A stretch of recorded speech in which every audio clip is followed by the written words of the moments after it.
How to turn on or off Binance notification on the Binance app. Hi guys, welcome to our channel. Let's begin. In this video, I will guide you on how to turn on or off notifications on the Binance app. So for this, go ahead and open the Binance app on your device. If you don't have this application, you can head over to Play Store or App Store in order to download and install the application. Once you have opened the application, make sure to sign into your account. After you have been signed in, you want to tap on this Binance icon at the top left corner of your screen. Once you're here, tap on the gear icon to open up your settings. Once you're on your settings, you want to tap on the notification preference option.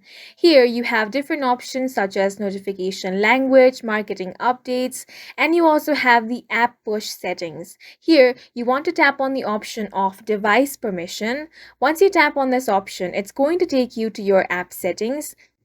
Now, as you can see, all the notifications from this app are blocked. So if you want to receive notifications, simply toggle this option on. As soon as you do that, you will start receiving notifications from Binance. If you ever want to turn off the notifications on Binance, go ahead and toggle this option off. And this is how you can turn on and off the Binance notifications on the Binance app. And that's it for this video. If you found it helpful, please make sure to hit the like button and subscribe for more videos like this.